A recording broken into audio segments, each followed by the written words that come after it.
Hello दोस्तों, नमस्कार और सभी को राम राम। देखिए, शुरू करते हैं। सुजस ई बुलेटिन अपन डिस्कस कर रहे हैं और अगस्त मंथ का पार्ट 1 जो है वो अपन इसमें कवर कर लेंगे। और ये वीडियो जो रिकॉर्डेड फॉर्मेट में आया है आपके पास में, तो एक्चुअली ये रिकॉर्डेड इसलिए भी है कि एक तो आज ओकेजन था, तो इस वजह से लाइव कोई प्रॉपरली देख नहीं सकता था।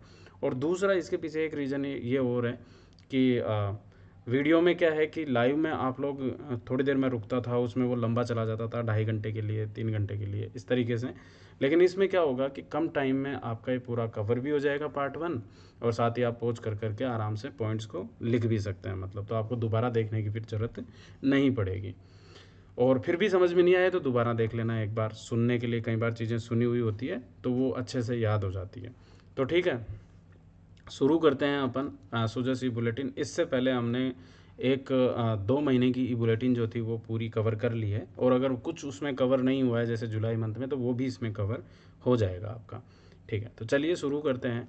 सबसे पहले तो अपने को कुछ इंपॉर्टेंट डेट्स के बारे में याद रखना है कि कौन कौन सी डेट्स जो है वो काफ़ी महत्वपूर्ण रही है अपने लिए। तो देखिए, सबसे ज़रूरी डेट्स पे पहले तो मैं आपको उनकी बात कर लेता हूँ, है ना। कि एक तो 5 अगस्त जो आपको हमेशा याद रहनी चाहिए, मतलब ठीक है, आगामी सभी एग्ज़ाम्स में क्वेश्चंस बनेंगे।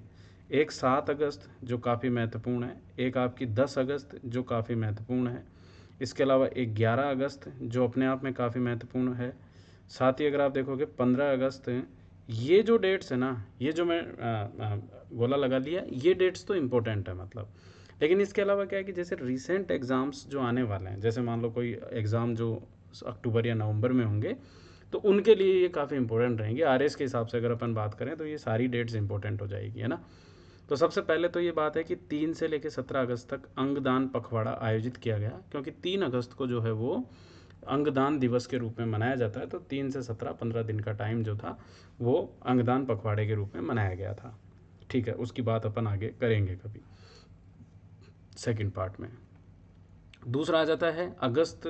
5 अगस्त को जो है वो हमने हमारा दूसरा जो राजीव गांधी ग्रामीण ओलंपिक खेल है और एक शहरी ओलंपिक खेल जो पहला ही था, यानी कि अब इस बार दोनों साथ चल रहे हैं। पिछली बार जो है वो शहरी तो हुए नहीं थे, ग्रामीण हुए थे।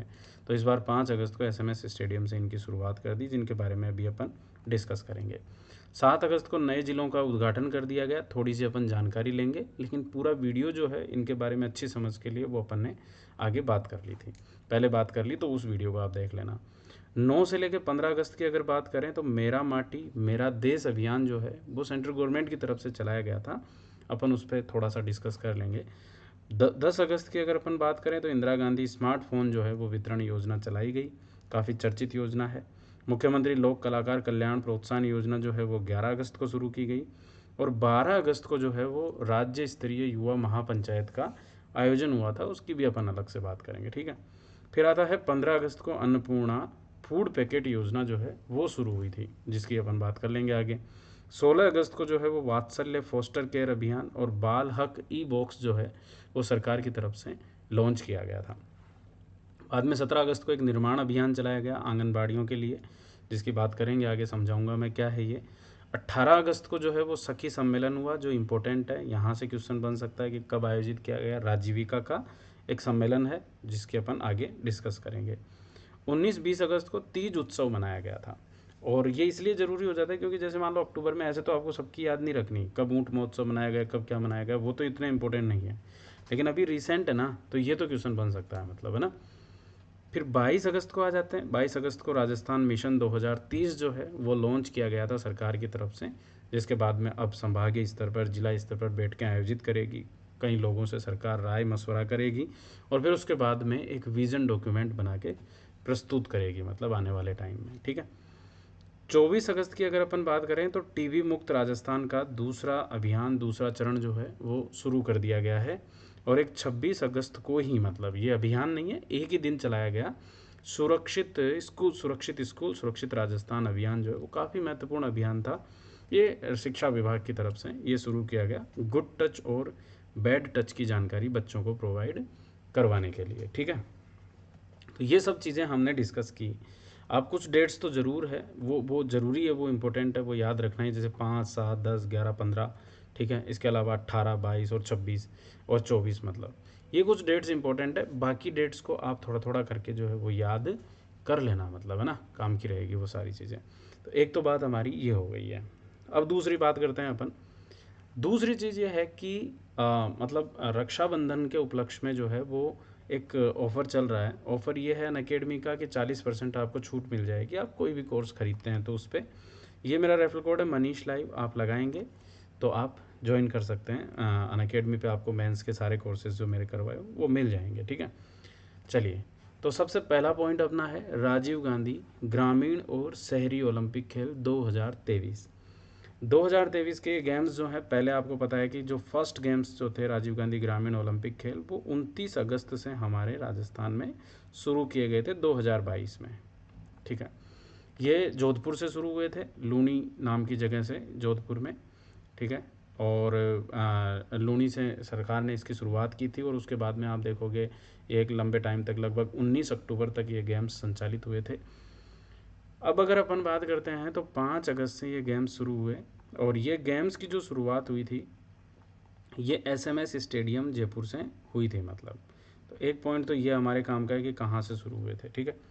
दूसरी अगर अपन बात करें कि इन गेम्स को कितने ग्राम पंचायतों से और कितने नगर निकायों से शुरू किया गया, तो याद रखना है कि 11,252 ग्राम पंचायतें और 538 नगर निकायों से इसकी शुरुआत हुई थी, मतलब।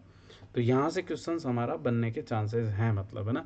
और अगर मान लो बन जाता है तो कंफ्यूज नहीं होना है, 538 नगर निकाय, इसका मतलब ये नहीं है कि 538 नगर निकाय है हमारे, नहीं। हमारे अगर नगर निकायों की बात करें ना तो वो है 267, और 267 भी इस तरीके से डिवाइड है कि 11 तो नगर निगम है, आपके नगर निगम है, ठीक है। 38 जो है वो आपके नगर परिषदें हैं, नगर परिषद है, ठीक है। और 218 जो है वो आपके नगर पालिकाएँ हैं, ठीक है। इस तरीके से है। लेकिन आप देखो 538 क्यों लिखा सरकार ने, तो इसके पीछे रीज़न ये है कि वार्ड्स में और इनमें भी, मतलब कई वार्ड्स में चला, कई में नहीं चला। तो शुरू जो शहरी ओलंपिक गेम्स थे वो वार्ड स्तर पर हुए थे, लेकिन सभी वार्ड्स में नहीं हुए। तो जिन वार्ड्स में संचालित हुआ उन हिसाब से, मतलब, है ना। 538 नगर निकाय सिविक बॉडीज़, मतलब, है ना। अर्बन लोकल बॉडीज़ नहीं बोल रही है इसको, इंग्लिश में बोलते हैं सिविक बॉडीज़। तो सिविक बॉडीज़ में ये जो गेम्स थे ये शुरू हुए थे शहरी क्षेत्रों में, और ग्रामीण क्षेत्रों में ये जो थे वो आपके 11,252 ग्राम पंचायतों में शुरू हुए, ठीक है। फिर दूसरा पॉइंट में सरकार कह रही है कि 58,51,000 खिलाड़ियों का इसमें पंजीकरण हुआ है, जिनमें से 24,46,000, लगभग 25 लाख के आसपास मान सकते हो आप इसे, महिलाएं इसमें शामिल हुई है। तो इन्हीं की बात करेंगे, क्योंकि पिछले वाले गेम्स में अगर आप बात करोगे ना, फर्स्ट वाले में, तो फर्स्ट वाले में जो 30 लाख खिलाड़ी पंजीकृत हुए थे और महिलाएं जो थी उसमें 10 लाख शामिल हुई थी, मतलब। लेकिन इन गेम्स में अगर आप देखोगे तो महिलाओं की स्थिति जो है वो काफ़ी बढ़ गई है और खिलाड़ियों का पंजीकरण भी बढ़ा है, मतलब, ठीक है। तो एक हमारे काम की चीज़ ये हो जाएगी। तो आप इसको जो पहले पढ़े हुए हैं वो अपडेट कर लेना, ये वाले पॉइंट्स को, मतलब, है ना। और जिनको याद है वो फटाफट से देखते हुए निकल जाओ, है ना, ठीक है। अब अगर अपन बात करें कि टाइम कब से कब तक है, क्योंकि यहाँ से क्वेश्चंस पूछ सकते हैं, तो देखो ग्राम पंचायत पर जो गेम्स शुरू हुए हैं वो तो चले हैं 5 से 10 अगस्त के लिए। फिर उसके बाद में ब्लॉक स्तर पर जो गेम्स शुरू हुए हैं वो हुए हैं 17 से लेके 22 अगस्त के लिए। फिर जिला स्तर पर जो है, आज मैं 30 तारीख को इसको रिकॉर्ड कर रहा हूँ वीडियो को, तो अगर कोई सितंबर में 6 बाद में देख रहे हैं तो देख लेना, 1 से लेकर 6 सितंबर तक ये गेम्स जो है वो संचालित हुए। और राज्य स्तर पर जो है वो 15 से लेकर 18 सितंबर तक जो है ये गेम्स का आयोजन किया जाएगा। अब चूंकि अपने यहाँ पर अगर अपन देखें तो 3 तो लेवल ये हो गए आपके, ग्राम पंचायत, ब्लॉक, जिला, और फिर उसके बाद में राज्य स्तर, मतलब। तो राज्य स्तर पर 18 तारीख को ख़त्म हो रहे हैं गेम्स, तो 5 से लेकर 18 सितंबर तक गेम्स का आयोजन हो रहा है, मतलब। शहरी क्षेत्रों में अगर आप बात करोगे तो जो अपन बात कर रहे थे ना 538 नगर निकाय, तो वो सारे वार्ड स्तर वगैरह सब कुछ हो गए, मतलब, है ना। तो वहाँ से शुरू होके ये 5 दिन वैसे के वैसे जो ये पहला लेवल था इसमें ये चला। फिर इसमें दूसरा लेवल जो है वो ब्लॉक नहीं है, इसमें दूसरा लेवल सीधा जिला है, क्योंकि यहाँ कोई ब्लॉक्स नहीं, ब्लॉक की बात नहीं है ना। फिर ये हो गया आपके 1 से लेकर 6 सितंबर, जो जो निश्चित है वही टाइम है। और राज्य स्तर पर ये 15 से लेकर 18 सितंबर तक संचालित होंगे, तो ये भी 18 सितंबर को ख़त्म हो जाएंगे, मतलब। तो अपने लिए काम की एक चीज़ हो जाएगी कि भाई अपने गेम्स जो है वो 5 से शुरू हुए और 18 सितंबर तक दोनों ही गेम्स जो है वो शुरू होंगे। इसके अलावा जो इसके लोगों में भी आप थोड़ा सा देखना, इसका जो लोगो है ना वो है शेरू। शेरू पहले भी यही था, अभी भी यही है। इसके साथ साथ यहाँ पर 3 जो है वो चिन्ह आप देख रहे होंगे। 3 चिन्ह में क्या क्या है, मान लो अगर आपसे पूछ ले तो एक तो है ऊँट, एक है हवा महल, है ना, और एक धावक की फ़ोटो लगी हुई है मतलब। तो इस तरीके से ये भी चिन्ह जो है वो सरकार प्रमोट कर रही है, तो चिन्ह को थोड़ा सा नज़र से निकाल दो। ठीक है, इतना हमें पता हो हल्का सा। अब बात करते हैं कि खिलाड़ियों का पंजीकरण जो हुआ था वो कितना हुआ है। तो एक बार आप है ना इस डाटा को थोड़ा सा मेंशन कर लेना कि एक्चुअली खिलाड़ी कितने पंजीकृत हुए हैं। तो देखो 58.5 लाख जो है वो खिलाड़ी पंजीकृत हुए हैं। ठीक है, यानी कि 58 लाख और लगभग 51,000 खिलाड़ी जो हैं वो पंजीकृत है मतलब, है ना। अब इन 58.5 लाख में से जो है वो अगर आप देखोगे तो महिलाओं की स्थिति अभी अपन ने देखी 24.46 लाख की, है ना, कि महिलाएं जो है वो इसमें 24.46 लाख महिलाएं हैं। ठीक है, अगर पंजीकरण पूछ ले तो इसलिए मैं आपको ये बता रहा हूँ। फिर उसके बाद में अगर अपन बात करें कि ग्रामीण और शहरी ओलंपिक खेलों का सिस्टम कैसा रहा, तो सिस्टम जो है वो ग्रामीण ओलंपिक खेल, और ऐसे बांट लो आप, शहरी ओलंपिक खेल, और जो ग्रामीण ओलंपिक खेल है उसमें 46 लाख जो है वो खिलाड़ियों ने पंजीकरण किया था। 46 लाख खिलाड़ी जो है वो पंजीकृत हुए हैं, और बाकी बचे हुए बाकी 12.38 लाख खिलाड़ी जो है वो शहरी ओलंपिक में पंजीकृत हुए। ठीक है ना, जैसे आप यहाँ फोटो देखो, है ना, ग्रामीण खेलों के लिए 46 लाख खिलाड़ी जो हैं वो पंजीकृत हुए हैं, जबकि शहरी खेलों के लिए 12.38 लाख खिलाड़ी जो हैं वो पंजीकृत हुए हैं। तो ग्रामीण और शहरी का समझ गए।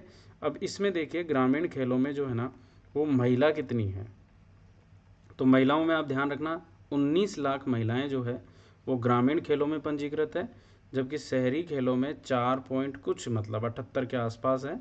तो ये जो महिलाएं हैं ये यहाँ पर पंजीकृत है मतलब। ठीक है, शहरी ओलंपिक खेलों में। तो देखो 58 लाख टोटल है, 58 में से 58.5 है मतलब, उसमें से 24.46 महिलाएं हैं। ग्रामीण ओलंपिक खेलों की बात करेंगे तो वो 46 लाख है, उनमें 19 लाख महिलाएं हैं। और शहरी ओलंपिक खेलों की बात करोगे तो लगभग 5 लाख के आसपास आप बोल सकते हो इसे। ये महिलाएं तो ऐसे हो गई 24 लाख के आसपास, मतलब 19 पॉइंट कुछ है, तो अपने को तो 4.78 या लगभग 4.5 लाख के आसपास ध्यान रखो कि इतनी महिलाएं जो है वो शहरी ओलंपिक खेलों में पंजीकरण है।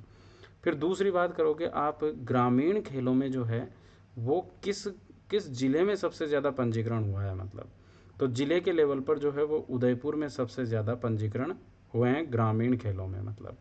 और जब आप शहरी ओलंपिक खेलों की बात करोगे ना तो सबसे ज़्यादा पंजीकरण किस ज़िले में हुए हैं, तो जयपुर ज़िले में जो है वो सबसे ज़्यादा पंजीकरण हुए हैं मतलब, है ना। जिला स्तर पर अगर अपन पंजीकरण की बात करते हैं सबसे ज़्यादा कहाँ, अगर खेल स्तर पर अपन पंजीकरण की बात करते हैं कि खेल कौन सा है जिसमें सबसे ज़्यादा पंजीकरण हुए हैं, तो ग्रामीण ओलंपिक में सबसे ज़्यादा पंजीकरण जो है वो देखो गाँव वाले कबड्डी ज़्यादा खेलते हैं ना, तो बस वो कबड्डी में। और शहर वाले क्या ही खेलेंगे, तो शहर वाले जो है वो क्रिकेट में सबसे ज़्यादा पंजीकरण हुए हैं। ठीक है ना, तो खेल स्तर पर शहरी क्षेत्रों में तो पंजीकरण क्रिकेट में हुआ है, जबकि ग्रामीण स्तर पर सबसे ज़्यादा पंजीकरण कबड्डी गेम्स में हुआ है। ये वाले पॉइंट याद रखना, एक बार मैं वापस से रिपीट करवा देता हूँ। 58 लाख टोटल पंजीकरण है। टोटल पंजीकरण की अगर अपन बात कर रहे हैं तो उसमें महिलाएं 24.46 लाख महिलाएं हैं। उसमें ग्रामीण खेलों में कितने पंजीकरण हैं, तो 46 लाख जो है वो ग्रामीण खेलों का पंजीकरण है, और शहरी खेलों का पंजीकरण 12.38 लाख है मतलब, इस तरीके से। फिर अगर आप इसमें देखोगे तो शहरी खेलों में महिलाएं कितनी है, तो 4.78 लाख महिलाएं हैं, और ग्रामीण खेलों में महिलाएं कितनी है, तो 19 पॉइंट कुछ है मतलब, तो वो महिलाएं ग्रामीण खेलों में। ठीक है, बाकी पुरुष है। और जिला स्तर पर अगर आप बात करोगे तो यहाँ जिला स्तर पर पंजीकरण जो सबसे ज़्यादा हुए हैं वो उदयपुर में हुए हैं, और इधर की तरफ शहरी लेवल पर जो शहरी क्षेत्रों में जो पंजीकरण हुए हैं तो वो जयपुर में सबसे ज़्यादा हुए हैं मतलब। तो ग्रामीण में तो उदयपुर और शहरी में जयपुर।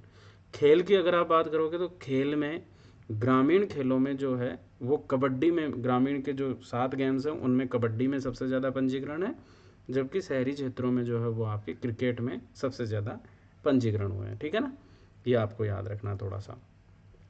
अब बात करते हैं कि ये 7 गेम्स जो है दोनों में 7-7 गेम्स हैं, तो ये प्रतिस्पर्धाएं जो हुई थी ये कौन कौन से गेम्स में क्या क्या हुआ है, तो वो आप एक बार थोड़ा सा ध्यान रखना कौन कौन से गेम्स हो सकते हैं ना।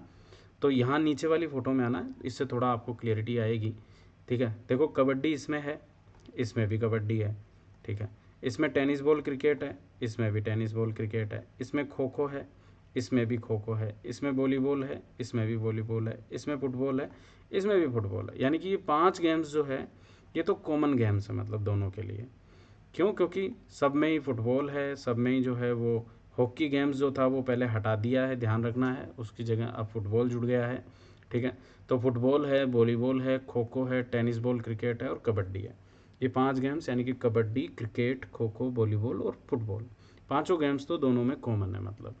लेकिन जब आप नीचे की तरफ देखोगे इसमें रस्साकसी, भाई गांव वाले जो है ना वो रस्साकसी ज़्यादा करेंगे, है ना। लेकिन दूसरे वाले जो शहर वाले हैं वो रस्साकसी नहीं खेलेंगे, तो वो क्या खेलेंगे, तो वो खेलेंगे आपके बास्केटबॉल। ठीक है, फिर इधर की तरफ शूटिंग बॉल, शूटिंग बॉल वही जैसे हम वॉलीबॉल खेलते हैं उसी टाइप में शूटिंग बॉल भी है। ठीक है, तो वॉलीबॉल तो दोनों में कॉमन है। अब इधर शूटिंग बॉल जो है, इधर यहाँ पर एथलीट्स हो गया मतलब, और एथलेटिक्स जो है वो विशेष रूप से 3 वर्गों में है, 100, 200 यानी कि दौड़ है ना, और एक 400 में। तो 3 वर्गों में ये एथलेटिक्स हो गई मतलब। तो ये एथलेटिक्स गाँव में नहीं है, केवल इधर ही है मतलब। तो ये हमारे प्रतिस्पर्धाएँ, टोटल 7 प्रतिस्पर्धाएँ इसमें आयोजित करनी है। अब हालांकि देखो सरकार सुजस में जो बात लिखी हुई है कई बार गलत भी हो जाती है, कई बार चीज़ें हो जाती है। अपन मैं ऑथेंटिक सोर्सेज की बात करूँगा आपसे। यहाँ सरकार कह रही है कि कबड्डी में बालक वर्ग और बालिका वर्ग है, सब है मतलब इसमें, लेकिन शूटिंग बॉल में केवल बालक वर्ग है। ठीक है, खो खो में जो है वो बालिका वर्ग है, और रस्सा कस्सी जो है उसमें बालिका वर्ग है। इधर की तरफ देखिए, जैसे खो खो जो है यहाँ बालिका वर्ग है, और फुटबॉल जो है यहाँ बालक वर्ग है। ठीक है, तो इस तरीके से यहाँ पर सुजस में अपने बताया है मतलब। लेकिन एग्जैक्टली अगर आप पंजीकरण देखोगे ऑफिशियल साइट पे है, तो खो खो में भी है ना, जो आप यहाँ बालकों का है, मेल्स का है। ठीक है, इधर भी देखो आप खो खो में मेल है। ठीक है, तो पंजीकरण है, हालांकि इतने बड़े स्तर पर नहीं है लेकिन पंजीकरण हुआ है मतलब। तो उस हिसाब से अपने को खैर इतना डीप क्वेश्चन नहीं आएगा, वर्गों का विशेष रूप से क्वेश्चन नहीं बनता है, लेकिन मैं आपको बता दूं कि सभी के लिए है, सभी गेम्स में मेल और फीमेल्स का पंजीकरण है, तो इसका मतलब सभी खेल रहे हैं मतलब इसको। इसका मतलब ये नहीं है कि केवल बालिका और बालकों के लिए ही अलग अलग गेम्स डिवाइड कर दिए गए, सबके लिए गेम्स है मतलब।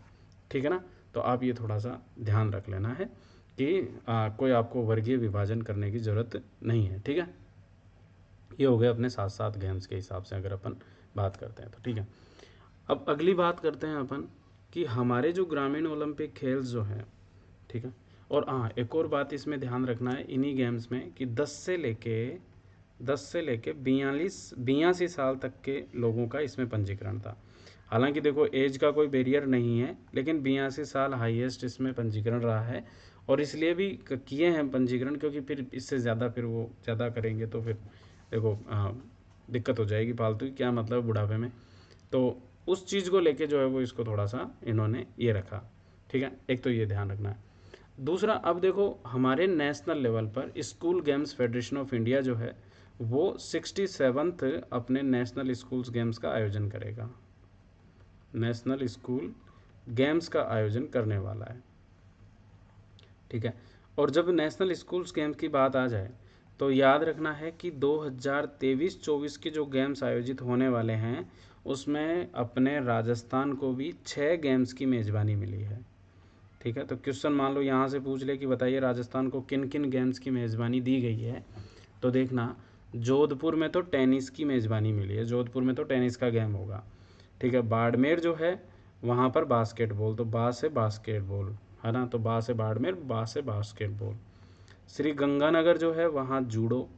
ठीक है, तो यहाँ गंगानगर और जूडो के हिसाब से आप याद रख लो। जयपुर का जो है वो कबड्डी, जैसे पिंक पैंथर कबड्डी की टीम होती थी ना जयपुर की, तो आप जयपुर को कबड्डी के हिसाब से याद रख लो।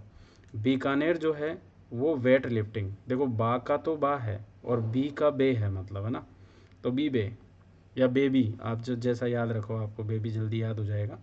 ठीक है, तो आप बेबी याद रख लो, तो वेट लिफ्टिंग जो है वो बीकानेर में। ठीक है, और एक सॉफ्ट बॉल भी जो है वो बीकानेर में याद रखना है। ठीक है, तो बीकानेर का वेट लिफ्टिंग और सॉफ्ट बॉल जो है वो भी बीकानेर में ही होगी मतलब। एग्जैक्टली ये जो आयोजन होंगे ना इन गेम्स के, उनकी मेज़बानी इन ज़िलों को मिली है। तो जयपुर के लिए कबड्डी, और बेबी आपका हो ही गया, सॉफ्ट बॉल उसी के साथ में है, ठीक है। और उसके बाद में अगर अपन बात करें बाड़मेर का बास्केटबॉल, तो बा से बा हो जाएगा। और टेनिस जो है वो उसके लिए जोधपुर को मेज़बानी दी गई है। ये गेम्स जो है वो नवंबर मंथ में शुरू होंगे, ठीक है। ये गेम्स जो है वो नवंबर में आयोजित किए जाएंगे और फरवरी 2024 तक इन गेम्स का आयोजन किए जाने का प्लान है। मतलब तो ये ऐसा मतलब लगभग आप देखो 6 गेम्स का राष्ट्रीय स्तर के मुकाबले पहली बार अपने को ऐसा मौका मिला है, तो ये ध्यान रखना है, ठीक है। उसके बाद में अपन बात करते हैं 7 अगस्त को राज्य सरकार ने जिलों के गठन का मतलब जो जिले नए अनाउंसमेंट किए थे उनका उद्घाटन कर दिया है। मतलब तो अभी सूजस में भी इसके बारे में काफ़ी कुछ लिखा है, थोड़ा बहुत, मतलब ज़्यादा नहीं लिखा, अपन ने जो पढ़ा है ना बस वो आप ध्यान रखना। ये मैंने एक पूरा अनअकैडमी RPSC लाइव चैनल पर जो है ये मैंने पूरी क्लास ली है एक, कि राजस्थान के ज़िलों से किस प्रकार के प्रश्न बन सकते हैं।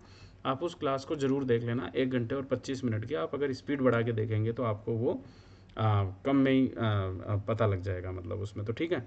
तो वो आप देख लेना, मतलब उसके बारे में अपन ज़्यादा डिटेल यहाँ डिस्कस नहीं करेंगे जिलों के बारे में। अब दूसरी चीज़ है कि कौन सी कमेटी की रिकमेंडेशंस, तो फटाफट से रिव्यू कर लें एक बार कि राम लुबाया कमेटी की रिकमेंडेशन के बेसिस पर जिलों का गठन हुआ है, जिस खुद कमेटी का गठन जो था वो 21 मार्च 2022 को किया गया था।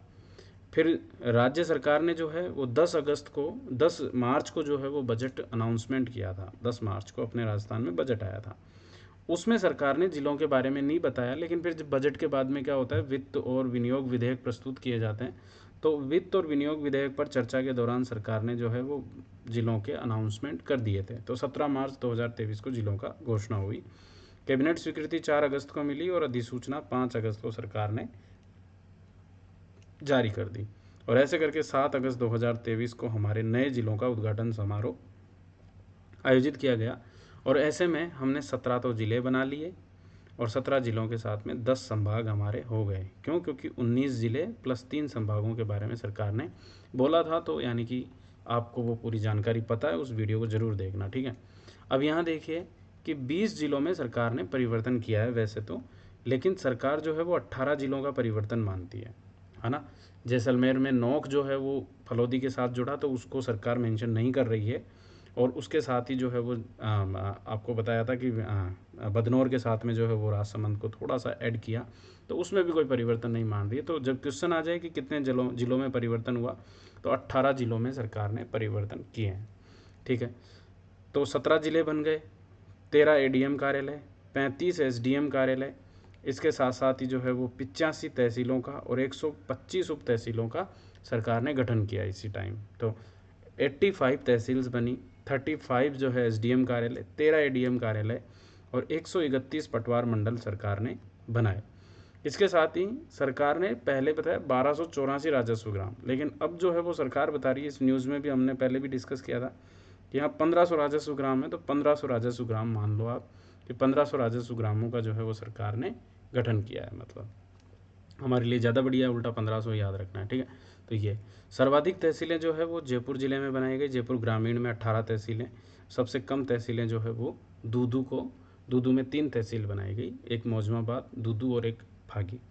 तो इस तरीके से मतलब जो है वो हमारे ज़िलों का गठन हुआ। और बाकी फिर डिटेल अगर आपको जो भी देखनी है कि किन ज़िलों को कौन सा ज़िला मिलाकर बनाया गया, तो वो आप उस वीडियो को ज़रूर देख लेना, ठीक है। ये वाला वीडियो आपको मिल जाएगा। अब आगे बढ़ते हैं अपन। 12 तारीख को यानी कि 12 अगस्त को राज्य सरकार ने एक मतलब राज्य स्तरीय एक महापंचायत का आयोजन किया था, युवा महापंचायत। युवा महापंचायत में जो हमारे युवा बोर्ड जो है, राजस्थान राज्य युवा बोर्ड, उसके अध्यक्ष हैं सीताराम लांबा, जिनकी अभी अपन बात करेंगे, ठीक है। सीताराम लांबा, ठीक है। तो सीताराम लांबा के नेतृत्व में जो है, मतलब सीताराम लांबा ने जो है वो एक ड्राफ्ट बनाया था। हमारे राज्य में एक नई यूथ पॉलिसी आने वाली है। जो यूथ पॉलिसी हमने बनाई है वो UNFPA के साथ में मिलकर बनाई है। UNFPA के साथ में मिलकर बनाई है। और UNFPA का मतलब होता है यूनाइटेड नेशन पॉपुलेशन फंड, मतलब तो यूनाइटेड नेशन पॉपुलेशन फंड के साथ में मिलकर हमने एक नई पॉलिसी बना ली है। और उस पॉलिसी में सरकार ने कई सारी चीज़ें समावेशित की है। अभी अपन उसकी भी थोड़ी बहुत बात करेंगे कि क्या पॉलिसी का ड्राफ्ट सरकार को प्रस्तुत किया है। अभी पॉलिसी नहीं आई है, सरकार को प्रस्तुत किया है, मतलब ठीक है ना। तो वो आएगी आगे भविष्य में देखी जाएगी, जो भी आएगी उसमें जो तब अपन उसके बारे में डिस्कस करेंगे।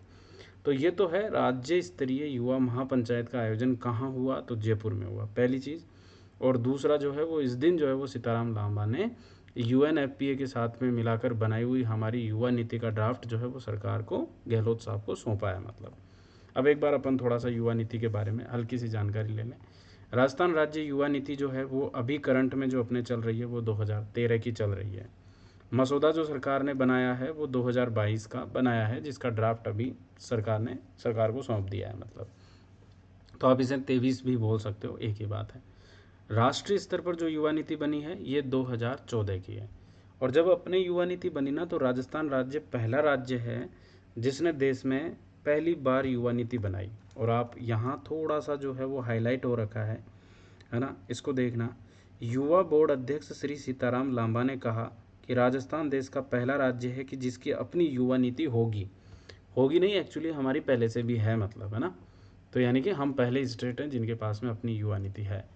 अब देखो नीति में जो है वो 18 युवाओं के अलग अलग समूहों को शामिल किया गया है और उन पर सभी को समावेशित तरीके से जो है वो यूथ डेवलपमेंट के क्षेत्र में काम करने पर बल दिया है मतलब। जैसे युवा लड़कियां, महिलाएं, अनुसूचित जाति जनजाति, अल्पसंख्यक समुदाय, शहरी मलिन बस्तियों के युवा, प्रवासी युवा, विकलांग युवा, जोखिम में युवा, LGBT युवा, मानव तस्करी और हिंसा से प्रभावित युवा, ऐसे अलग अलग समूह जो है वो युवाओं के बनाए गए हैं मतलब। टोटल कितने समूह हैं ये हमारे काम की चीज़ है। तो 18 समूह है, ये इंपॉर्टेंट नहीं है, ठीक है ना। दूसरा ये इंपॉर्टेंट हो जाता है कि युवा नीति में 5 प्राथमिक विषयों पर काम करेगी, मतलब कुछ प्रायोरिटी है युवा नीति की कि हम इन क्षेत्रों में काम करेंगे। जैसे एक तो एजुकेशन के क्षेत्र में, दूसरा उद्यमिता और रोजगार के क्षेत्र में जो है वो युवा नीति में काम किया जाएगा, ठीक है। इसके अलावा स्वास्थ्य और खेल के क्षेत्र में युवा नीति में विशेष रूप से वर्क किया जाएगा। युवा नेतृत्व एवं विकास के क्षेत्र में काम किया जाएगा, लीडरशिप डेवलपमेंट में यानी कि, और एक सामाजिक न्याय और जेंडर समानता के क्षेत्र में काम किया जाएगा। तो 5 क्षेत्र हैं: शिक्षा, उद्यमिता, स्वास्थ्य, युवा नेतृत्व और सामाजिक न्याय और जेंडर समानता, ठीक है। ये अपने को थोड़ा सा ध्यान रखना है। अब अगर अपन बात करें कि इसी युवा बोर्ड ने, जिसकी अपन बात कर रहे हैं, उसने एक राजस्थान युवा महोत्सव का आयोजन किया था, जिसके बारे में हमने लास्ट सेशंस में देख लिया था, लेकिन एक बार रिवीजन के लिए आप उसको वापस से सुन लो कि 22 जुलाई से हमारे राजस्थान में युवा महोत्सव का आयोजन शुरू हो चुका है। 15 से 29 वर्ष के युवा जो है वो इसमें पार्टिसिपेट कर सकते थे और युवाओं के प्रतियोगिताएं आयोजित की गई अलग अलग लेवल पर, जैसे ब्लॉक स्तर पर, जिला स्तर पर, राज्य स्तर पर प्रतियोगिताएं चली। और 22 जुलाई से लेकर 31 जुलाई तक तो ब्लॉक स्तर पर चली, जबकि 20 अगस्त से 22 अगस्त तक जो है वो राज्य स्तरीय प्रतियोगिता की गई। तो यानी कि अब युवा महोत्सव जो है वो ख़त्म हो चुका है। इसमें 15 से 29 वर्ष के युवा भाग ले सकते थे। युवा बोर्ड का गठन किया गया 1958 में, जो है विशेष रूप से मतलब एक अपना एक्ट बना हुआ था, संस्था रजिस्ट्रीकरण एक्ट मतलब। उसके तहत 2003 में हमने इस बोर्ड का गठन किया। 25/1/2003 को इसके गठन के आदेश जारी हुए थे और तब से फिर इसका पुनर्गठन, जैसे 2020 में फिर से इसका पुनर्गठन किया गया। तो करंट में जो इसके अध्यक्ष हैं वो है सीताराम लांबा, ठीक है। तो ये जो 3 स्तर पर अपना महोत्सव आयोजित हुआ था, जो अपन ने देख लिया, ब्लॉक, जिला और राज्य स्तर पर किए थे। इसमें प्रतियोगिताएं होती थी कल्चरल से रिलेटेड जो है, और प्रथम स्थान प्राप्त करने वाले सामूहिक क्षेत्र में, मतलब जो ग्रुप में अगर परफॉर्मेंस हो रही है तो 20,000 रुपये, द्वितीय को 15 और फिर 10, तो ऐसे 5-5 कम मतलब। और एकल में जो है वो आपके 5,000, 3,000 और 2,000, यानी कि आपके लगभग मतलब 5 से कम ही है, 5, 3 और 2 मिनिमम है मतलब, है ना। तो ये अपने को ध्यान रखना है। 3 स्तर की प्रतियोगिताएं आयोजित की गई थी मतलब, ठीक है। चलिए, अब सरकार देखो कुछ बातें बता रही है युवाओं से रिलेटेड, तो क्या क्या काम की चीज़ें हैं वो अपने इम्पोर्टेंट है ना। सरकार कह रही है कि एक तो हमने अनुप्रति कोचिंग योजना में 30,000 को लाभ दिया है, मतलब 30,000 लोग जो है वो अनुप्रति कोचिंग योजना से लाभान्वित तो हो रहे हैं, ठीक है। एक चीज़ ये याद रखना है। दूसरा, सरकार कह रही है कि हमने 30,000 जो है वो मेधावी छात्रा स्कूटियाँ वितरित की है, मतलब 30,000। तो 30,000 कैसे? क्योंकि सरकार ने बोला था कि कालीबाई भील और देवनारायण योजना के तहत 20-20 हज़ार स्कूटियाँ हम दे रहे हैं। बजट में अनाउंसमेंट करके सरकार ने उसे 30 कर दिया था।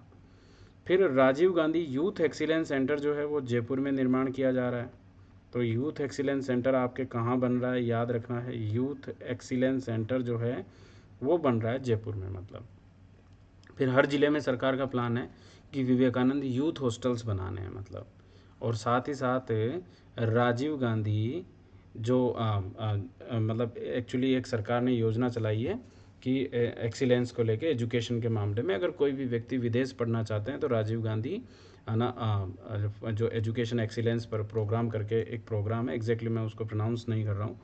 तो ऐसा प्रोग्राम है जिसके माध्यम से 500 विद्यार्थियों को विश्व के 150 जो यूनिवर्सिटीज़ हैं, लिस्टेड यूनिवर्सिटी हमने बताया कि भाई ये कुछ यूनिवर्सिटीज़ हैं 150, उन यूनिवर्सिटीज़ में भेजा जाएगा। और ऐसे बच्चों की मिनिमम आय जो है वो पारिवारिक आय 8 लाख से कम होनी चाहिए, और इसमें 30% जो है वो बालिकाओं को आरक्षण दिया गया है मतलब, ठीक है। तो विदेश में पढ़ने का खर्चा अब राज्य सरकार उठा रही है मतलब, तो ऐसे 500 होनहार विद्यार्थियों को जो है वो विदेश में पढ़ने का खर्चा उठा रही है, ठीक है, उसमें आर्थिक सहायता दे रही है। फिर सरकार देखो यहाँ कह रही है कि नेहरू यूथ ट्रांजिट हॉस्टल और फैसिलेशन सेंटर जो है वो हम डेवलप कर रहे हैं। तो उसी की अपन आगे बात करेंगे कि Nehru youth transit hostel and facilitation centres, facilitation centre जो है वो दिल्ली में बनाया जा रहा है उदयपुर हाउस में। ये ध्यान रखना, दिल्ली में हमारे राजस्थान की कुछ प्रॉपर्टीज़ हैं, है ना। अगर आप देखोगे पहले रियासतों के टाइम पे राजा महाराजा जो होते थे तो दिल्ली दरबार ने उन्हें कुछ आवंटन कर रखा था। तो धौलपुर के महाराजा को आवंटन कर रखा था धौलपुर, है ना। जैसे धौलपुर हाउस जो है वो अपने राजस्थान का ही है, पर वो एक्चुअली वहाँ यूपीएससी का कार्यालय बना हुआ है अभी। बीकानेर हाउस जो है वो अपना है, एक अपना उदयपुर हाउस है वहाँ पर। तो ऐसे जो है वो कुछ हमारे बने हुए हैं मतलब इलाके। तो उदयपुर हाउस में विशेष रूप से जो है वो Nehru youth transit hostel and facilitation centre develop कर रही है सरकार। इसमें 250 बेड का जो है वो 250 स्टूडेंट्स की क्षमता का विशेष रूप से मतलब कमरे बनाए जा रहे हैं। तो 250 कमरों का निर्माण हो रहा है, ठीक है। एक तो ये चीज़ हो गई। दूसरा, फिर यहाँ सरकार कह रही है कि अभी जो है वो बच्चे मान लो वहाँ जाना चाहते हैं, तो हम शुरू तो अभी कर रहे हैं मतलब, तो हम 200 स्टूडेंट्स के लिए एक वैकल्पिक व्यवस्था कर रहे हैं कि वो वहाँ दिल्ली आराम से रह सकते हैं पढ़ने के लिए, या मेनली तो स्टूडेंट्स के लिए ही है। तो वो अगर वहाँ स्टूडेंट किसी भी काम से जाते हैं तो वहाँ रह सकते हैं। तो सरकार क्या करेगी, 3 माह के लिए ही, एक वर्ष में अधिकतम 3 माह के लिए ही रुक सकते हैं वहाँ पर निःशुल्क मतलब। और इसमें भी विशेष रूप से जो है वो 18 से लेके और 29 वर्ष की आयु के विद्यार्थी ही वहाँ पर कोचिंग में जब एडमिशन लेते हैं तो उन्हीं लोगों को विशेष रूप से रोका जाएगा।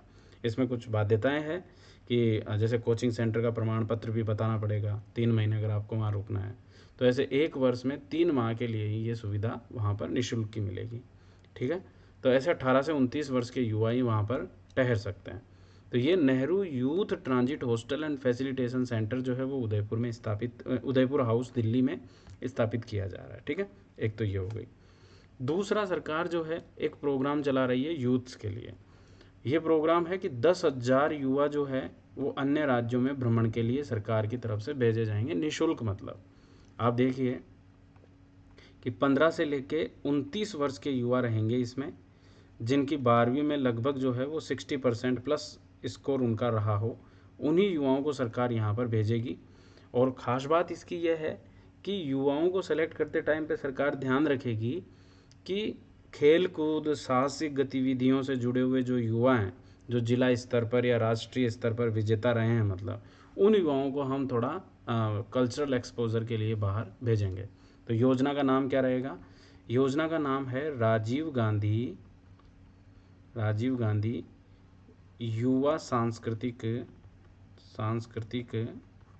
आदान प्रदान प्रोग्राम, आदान प्रदान कार्यक्रम, ठीक है। और कितने युवाओं को भेज रही है सरकार इसके माध्यम से, तो इम्पोर्टेंट चीज़ हो जाती है 10,000 युवा जो हैं वो बाहर जाएंगे अलग अलग क्षेत्रों में घूमने के लिए, ठीक है। जिससे क्या होगा, वो अपने कल्चर को वहाँ प्रसारित करेंगे और साथ ही बाहर के कल्चर को भी अपने साथ में समावेशित करके लेकर आएंगे मतलब, ताकि युवाओं का जो एक टेम्परामेंट है वो हमारे भारत के लिए एक ठीक ठाक डेवलप हो जाए मतलब अच्छा खासा।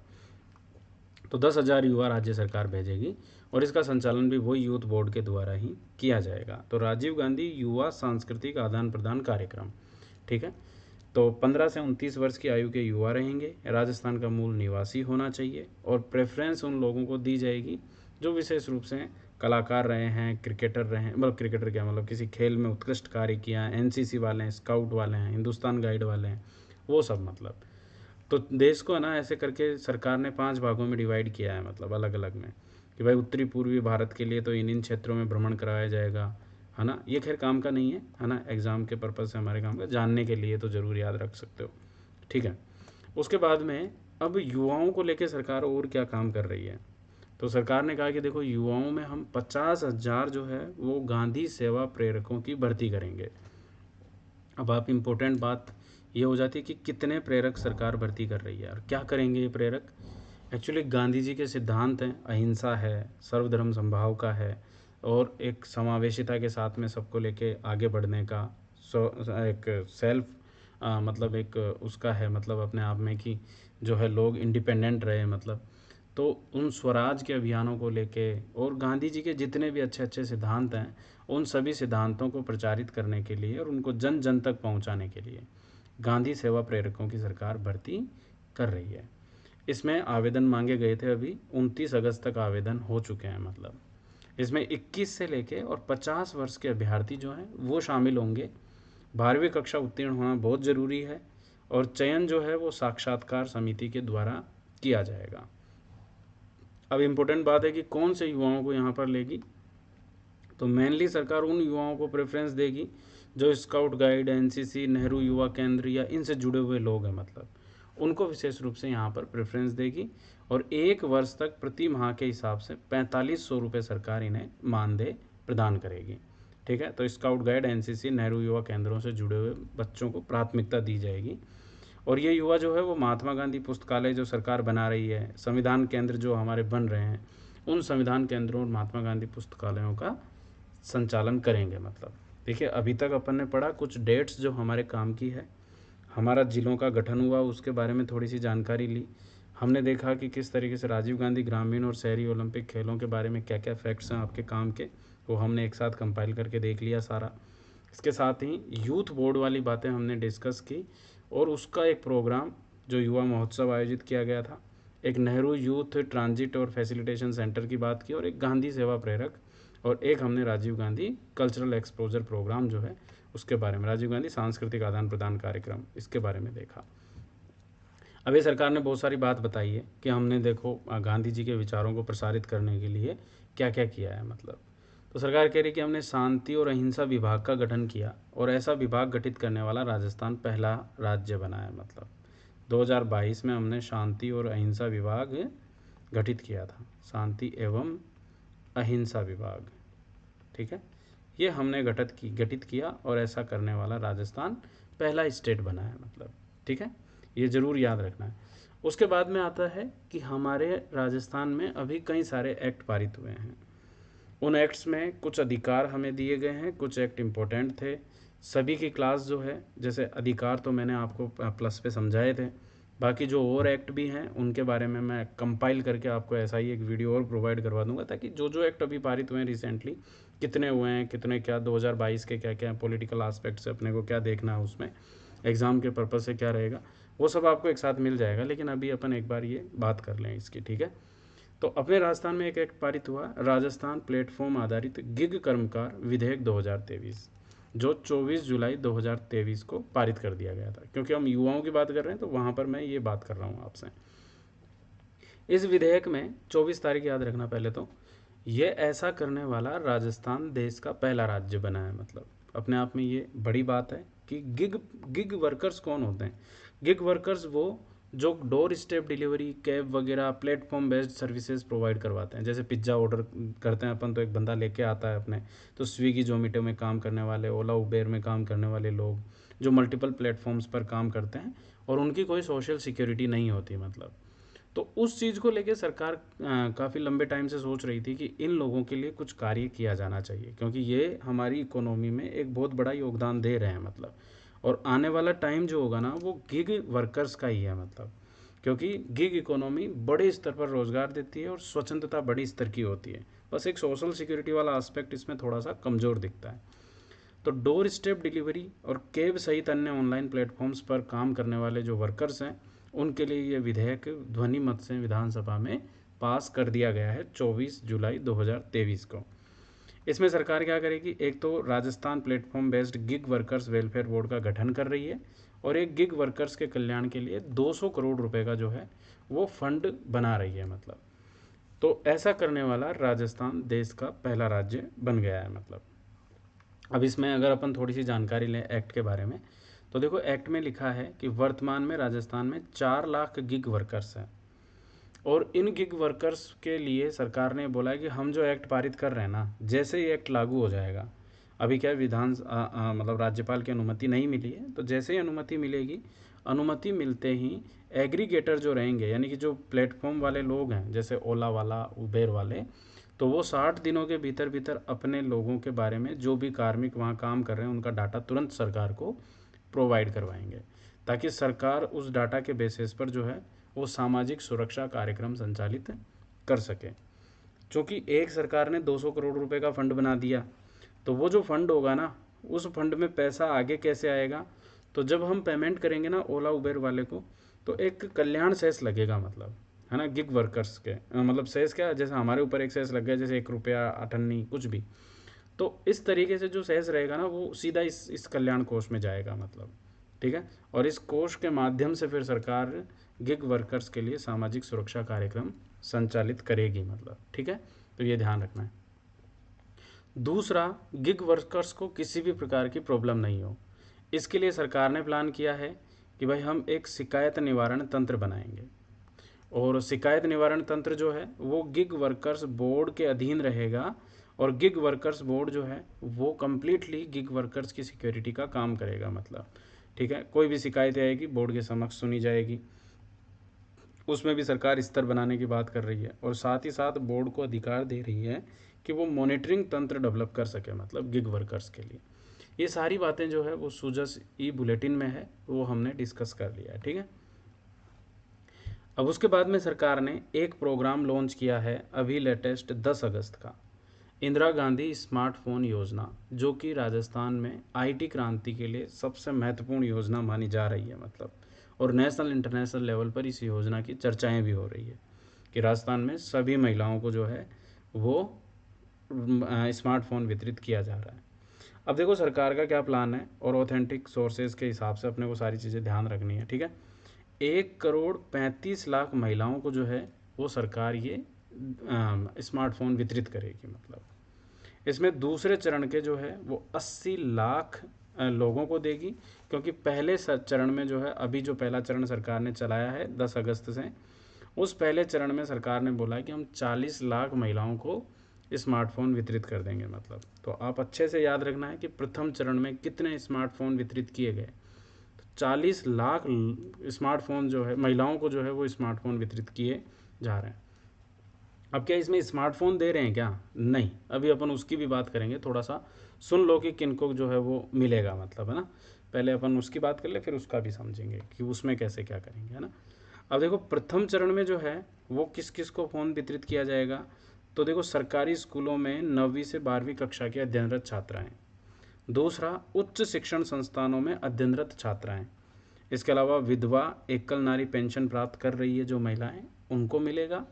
और 2022-23 में अगर कोई महिलाएं जिन्होंने 22-23 वर्ष जरूर याद रखना, वित्त वर्ष, इसमें 100 दिवस का कार्य जो है, मतलब मनरेगा के तहत 100 दिवस मिलते हैं ना, तो मनरेगा के तहत तो 100 दिवस का रोजगार मिल चुका है ना, तो अगर उन्होंने वो काम किया है तो उन महिलाओं को विशेष रूप से, उन परिवारों को, है ना, उसकी महिला मुखिया को ये स्मार्टफोन दे दिया जाएगा।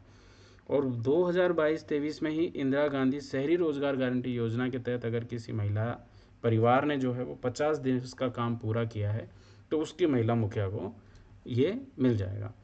अब आप ये मत सोचना कि किसी परिवार में 2 या 3 या 4 फ़ोन आ जाएंगे, नहीं, परिवार आधारित यूनिट परिवार है इसमें, तो परिवार को एक ही फ़ोन मिलेगा। अगर जैसे आप देखोगे कि सरकारी विद्यालयों में 9 से 12 की छात्राएं हैं, तो अगर मान लो इसको मिल गया तो फिर इसकी माँ, अगर मान लो उन्होंने मनरेगा में रोज़गार किया होगा या कुछ इंदिरा गांधी में कुछ किया होगा तो उनको नहीं मिलेगा। मतलब तो कहने का मतलब ये हुआ कि ये परिवार यूनिट के बेसिस पर जो है वो दिया जा रहा है, यानी कि एक परिवार में एक महिला को फ़ोन मिल रहा है। ऐसे करके टोटल 1,35,00,000 महिलाओं को जो है वो ये फ़ोन मिल जाएगा। दूसरे चरण में 80 लाख को मिलेगा, अभी पहले चरण में 40 लाख को मिलेगा, और फिर जो बचेंगे उसको और आगे सरकार प्रोवाइड करवा देगी मतलब, ठीक है। अब इसमें देगी कैसे फ़ोन को, सरकार कैसे प्रोवाइड करवा रही है ये फ़ोन, तो एक्चुअली सरकार एक ई वाउचर दे रही है, ठीक है। ई वाउचर क्या होता है कि निर्धारित होगा कि केवल फ़ोन के लिए ही काम आ रहा है मतलब वो। तो जैसे अगर मान लो आप देखोगे, एक आप जहाँ उस कैंप में जाओगे तो कैंप में आपको ई वाउचर मिल जाएगा। ई वाउचर से आप जो है वो उसी कैंप में अलग अलग मल्टीपल कंपनीज़ के फ़ोन वहाँ रखे हुए हैं, कंपनियों ने अपने स्टॉल्स लगा रखी है वहाँ पर।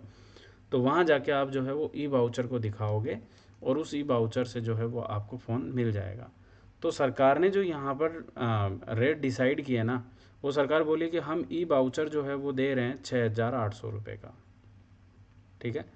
और सीधा सीधा ध्यान रखना है कि ई वाउचर केवल फ़ोन ख़रीदने में ही काम आएगा और दूसरे काम के लिए यूज़ नहीं कर सकते, मतलब कहने का मतलब, क्योंकि उसमें QR कोड टाइप का ये रहेगा तो वो केवल फ़ोन कंपनी के पास में ही पेमेंट आएगा मतलब उसका सीधा, ठीक है ना। तो 6,800 रुपये का आप जो है वो यहाँ डाटा सरकार ने पैसा डिसाइड किया है ई वाउचर का। उस 6,800 को कैसे डिवाइड किया है, 6,800 में ये बोला है सरकार ने कि 6,125 रुपये ये तो रहेंगे फ़ोन ख़रीदने के, स्मार्टफोन के, ये आप वहीं से फ़ोन ख़रीद लो। और अगर आप मान लो ज़्यादा देना चाहते हो, कि जैसे मान लो मेरे को पसंद आता है 10,000 का, तो वहाँ काउंटर पे 10,000 भी रहेंगे मतलब फ़ोन, मतलब 10,000 के 15,000 के फ़ोन भी रहेंगे। तो मैं ऊपर से बाकी बचे हुए पैसे मैं ऊपर से दे के और फ़ोन ख़रीद सकता हूँ मतलब, ठीक है ना। तो जैसी मेरी इच्छा हो वैसा मैं फ़ोन ऊपर से दे के ख़रीद सकता हूँ। बाकी 6,125 रुपये का जो है वो सरकार स्मार्टफोन के लिए पैसा दे रही है, टोटल 6,800 रुपये दे रही है। बाकी 675 किसके लिए दे रही है, तो 675 सरकार कह रही है कि हम 9 महीने का डाटा दे रहे हैं इसमें, है ना। 675 में 9 महीने का डाटा हम एक बार में ही प्रोवाइड करवा रहे हैं, 20 GB का डाटा प्रोवाइड करवा रहे हैं इंटरनेट का। तो 675 का आप जैसे ही वहाँ रिचार्ज करवाएंगे तो आपको 20 GB का डाटा तुरंत मिल जाएगा। ये 9 महीने के लिए रहेगा। और 9 महीने क्यों, क्योंकि सरकार का कार्यकाल जो है वो मतलब इतना ही बचा है, मतलब ये जो फाइनेंशियल ईयर है कार्यकाल क्या, ये फाइनेंशियल ईयर इतना ही बचा है, मतलब सितंबर अक्टूबर मतलब दिसंबर जनवरी फरवरी मार्च। तो इस तरीके से सरकार ने बोला कि हम केवल 9 महीने का ही देंगे अभी तो। लेकिन एक्चुअली इस पूरे प्रोग्राम का जो टारगेट है ना वो है 3 साल का, यानी कि फ़ोन तो मिल गया है पर 3 साल के लिए हम आपको जो है वो इंटरनेट फैसिलिटी प्रोवाइड करवाएंगे। तो आगामी 1 अप्रैल 2024 से 2 वर्षों के लिए जो है वो 900 रुपये प्रति वर्ष के हिसाब से DBT मिल जाएगा मतलब, यानी कि अभी तो 675 ले लो और फिर जब 1 अप्रैल आएगा तो उस टाइम पे 1 साल का 900 रुपये डाटा का पैसा मिल जाएगा, सीधा सीधा DBT के माध्यम से।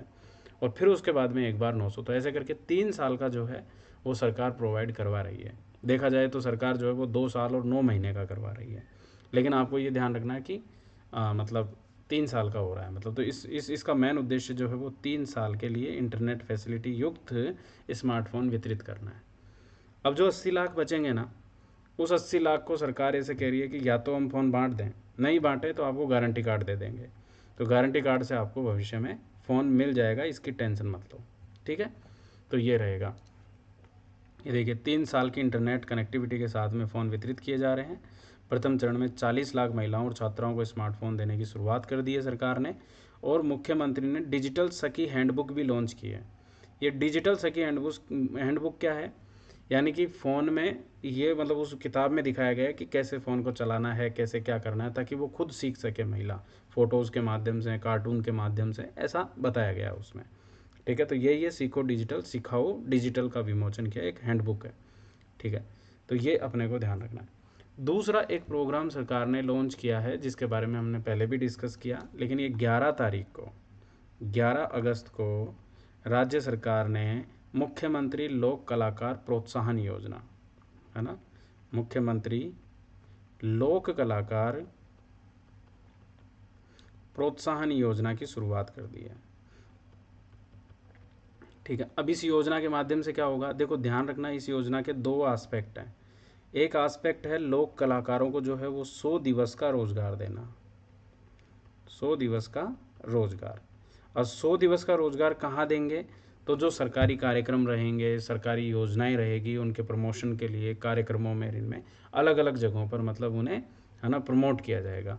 तो 100 दिवस का तो ये रोज़गार हो गया यहाँ पर। दूसरा क्या करेंगे, कलाकारों को 5,000 रुपये जो हैं वो वाद्य यंत्र खरीदने या उनके मेंटेनेंस के लिए दिए जाएंगे। मतलब तो 5,000 तो वाद्य यंत्र खरीदने और मेंटेनेंस के हो गए, और 100 दिवस का रोजगार हो गया। मतलब ये दो आस्पेक्ट है बस इसके, इतना सा आपको याद रखना है। तो अभी सरकार ने क्या किया कि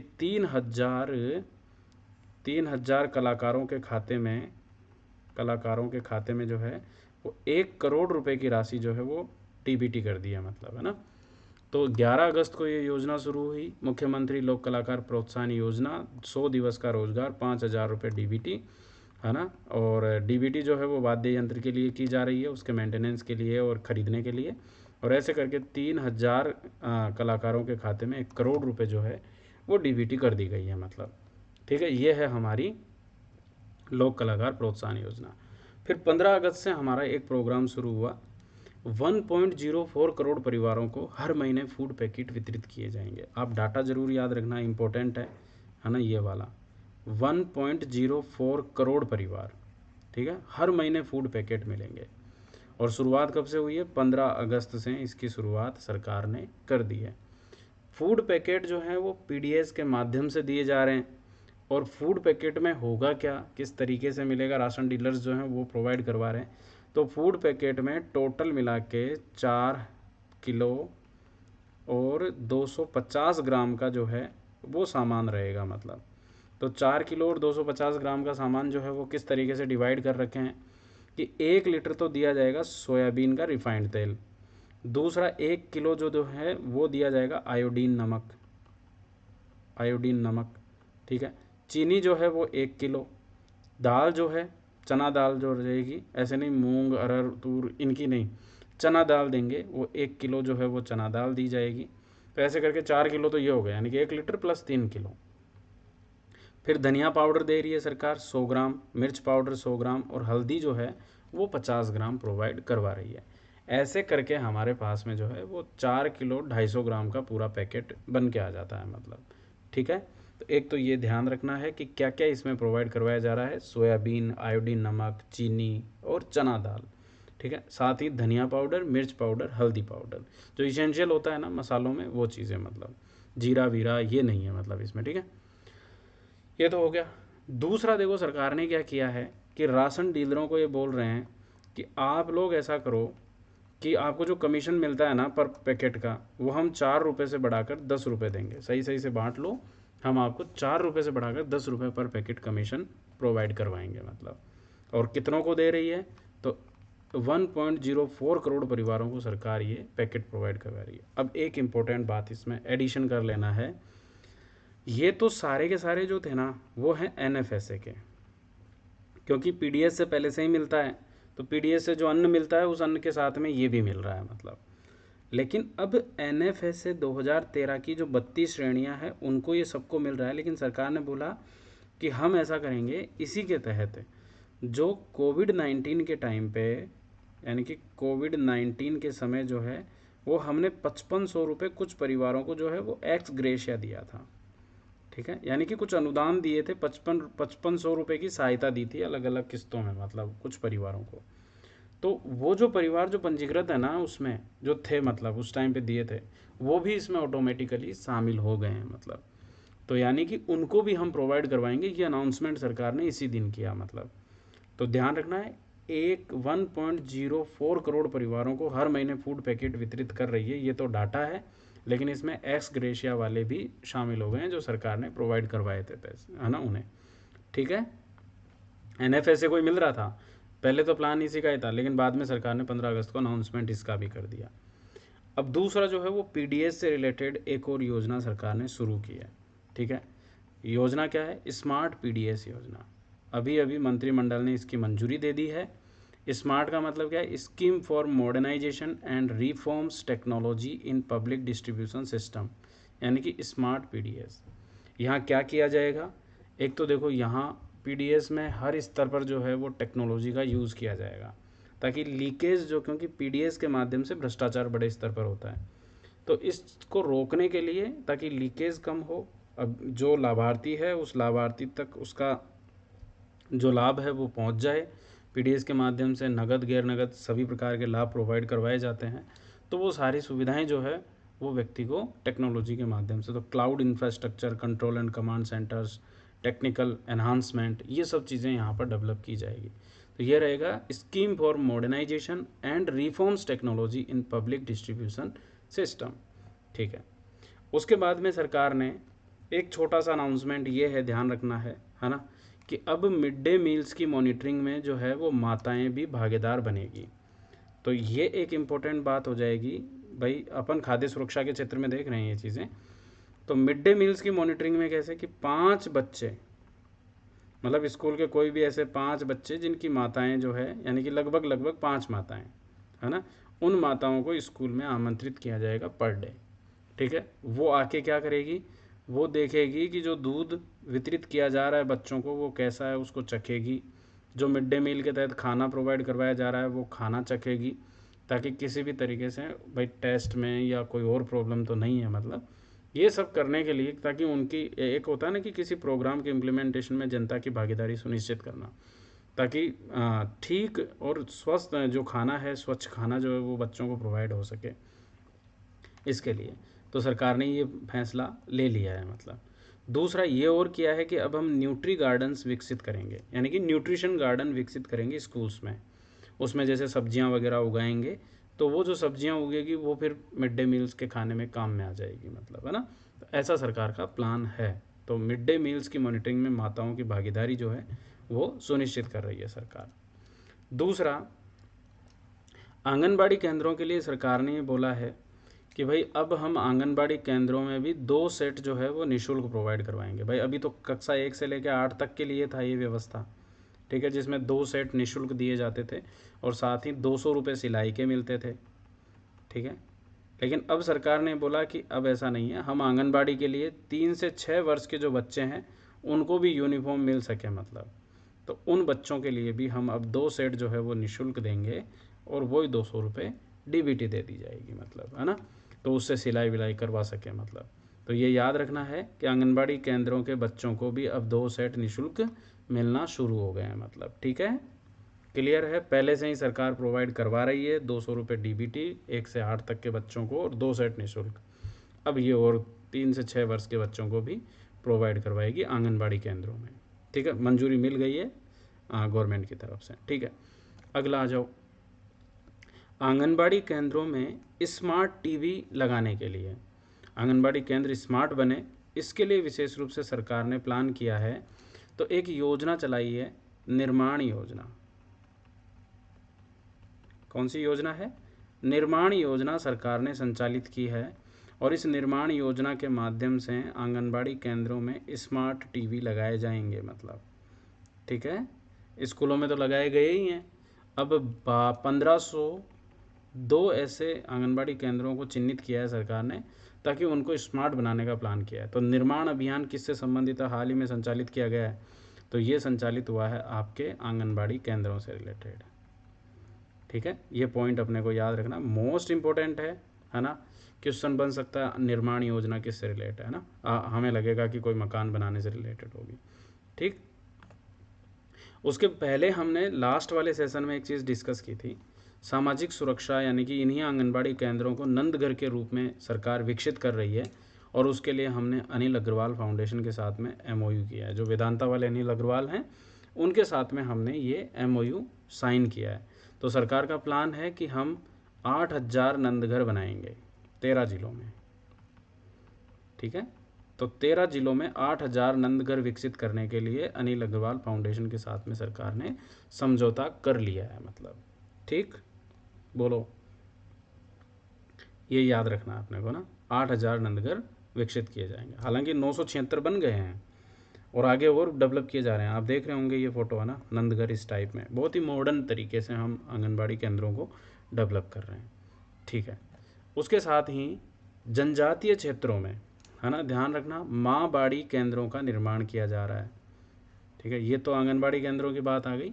अब जनजातीय क्षेत्रों में माँ बाड़ी केंद्रों का निर्माण भी किया जा रहा है। तो करंट में हमारे राजस्थान में 2838, मेन डाटा ये है अपना कि करंट में राजस्थान में 2838 माँ बाड़ी केंद्र संचालित है जनरली जनजातीय क्षेत्रों में बनाए जाते हैं और कक्षा 4 तक नर्सरी से लेके और कक्षा 4 तक जो है वो माँबाड़ी केंद्रों में अध्ययन कार्य करवाया जाता है। सभी प्रकार की सुविधाएं बच्चों की यहाँ पर मिल जाती है मतलब, ठीक है।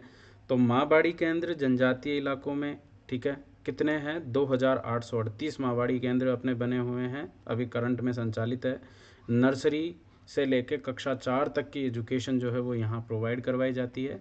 और ये जो माँबाड़ी केंद्र बना रहे हैं ना, ये एक योजना के तहत चल रहे हैं मतलब, तो एक योजना के तहत इनका संचालन किया जा रहा है और उस योजना का नाम है स्वच्छता जल एवं सामुदायिक स्वास्थ्य, ठीक है।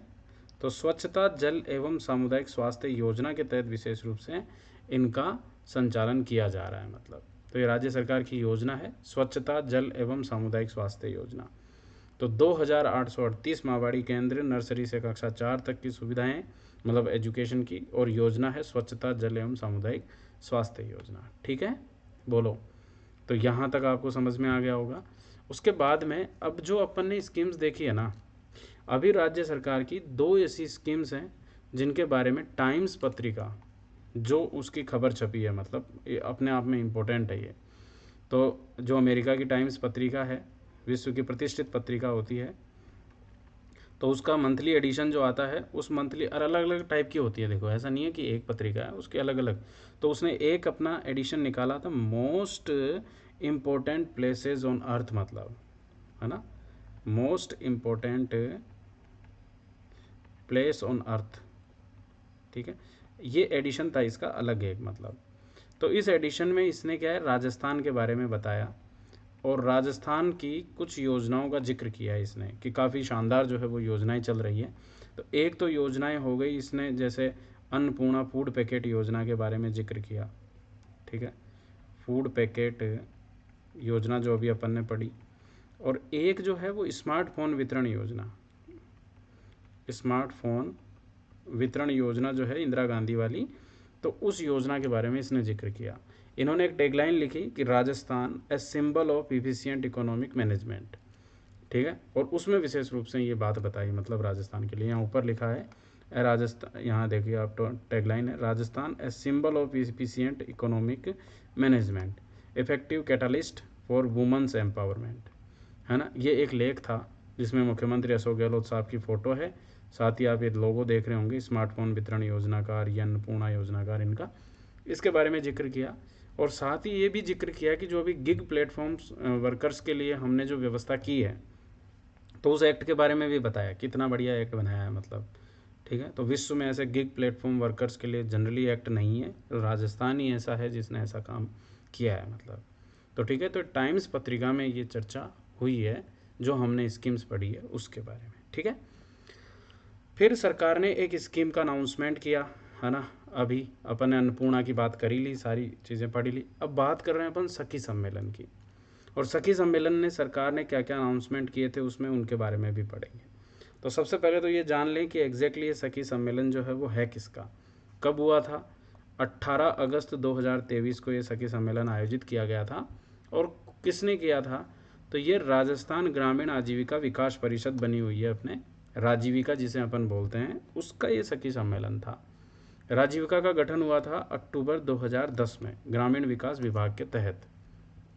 और एक पंजीकृत सोसाइटी है जिसका पंजीकरण 1958 के पंजीकरण जो सोसाइटी रजिस्ट्रेशन एक्ट है उसमें किया गया था। उसके बाद में जब ये गठित हुई, उसके बाद से अजमेर ज़िले में पहला महिला स्वयं सहायता समूह बनाया गया 2010 में ही मतलब। तो मान लो एक क्वेश्चन हमारे से आ जाए कि बताइए राजस्थान का पहला महिला स्वयं सहायता समूह कहाँ बना, तो वो अजमेर ज़िले में पहला महिला स्वयं सहायता समूह बनाया गया है मतलब, ठीक है। एक तो चीज़ हमारी ये काम की हो गई। अब दूसरा, सखी सम्मेलन जो है ये जयपुर में आयोजित किया गया। तो इसका मेन फैक्ट, छोटे छोटे फैक्ट्स हैं वो अपन पढ़ लें एक बार। 43 लाख महिलाएं जो राजीविका समूह से जुड़ी हुई है वो इसमें शामिल हुई थी मतलब, ठीक है। तो 43 लाख राजीविका समूह से जुड़ी महिलाएं जो है वो इस सम्मेलन में पार्टिसिपेट की है ना। अब सखी सम्मेलन की जानकारी क्या है क्या नहीं है वो आप थोड़ा थोड़ा ध्यान रखना है, एग्जाम में क्वेश्चन यहाँ से बन सकता है। तो JECC जो है Jaipur international convention Jaipur international convention centre जो है, उसमें इसका विशेष रूप से प्रोग्राम आयोजित किया गया था 18 अगस्त को राजीविका की ओर से।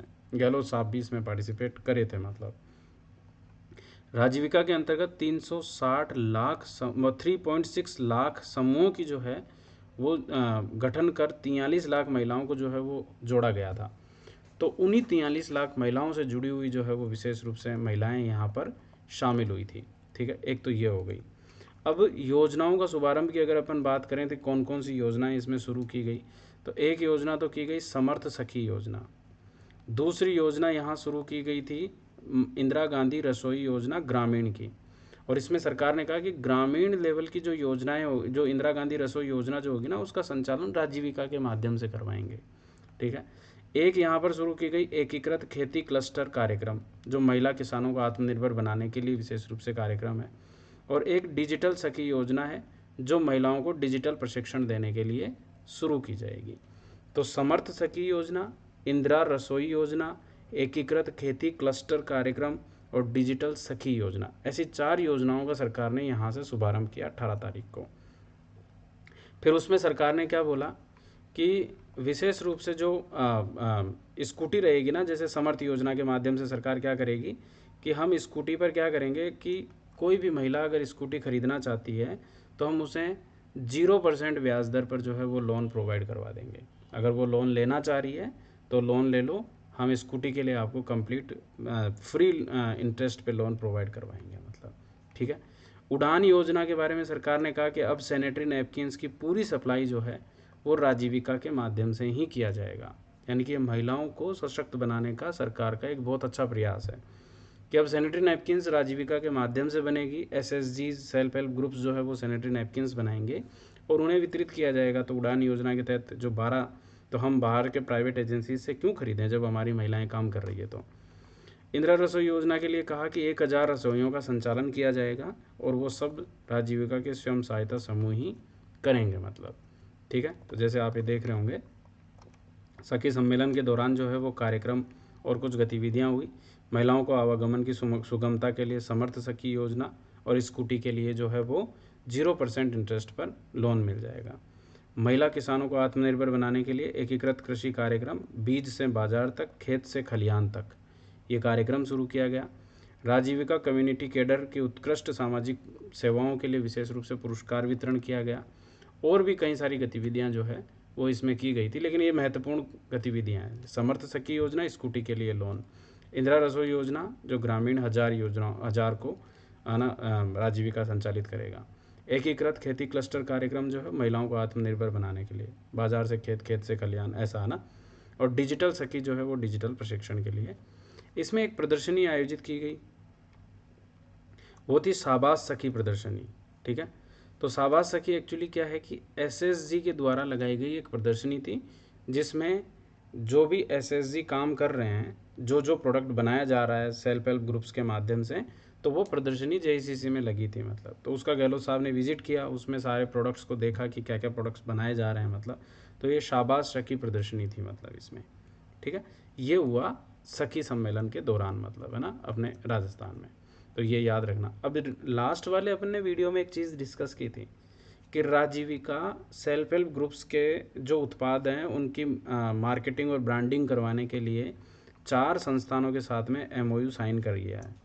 तो कौन कौन से ऐसे संस्थान हैं, रिवीजन के लिए देख लो। रणबंका बालाजी ट्रस्ट जिसके साथ में किया है, जन शिक्षा और विकास संगठन के साथ किया है, इब्तदा के साथ में किया है, और मंजरी फाउंडेशन के साथ में भी ऐसा किया है। मतलब ठीक है। तो एक चीज़ अपने को याद रखना कि मंजरी, रणबंका, जन शिक्षा और एक आपका हो गया इब्तदा, है ना।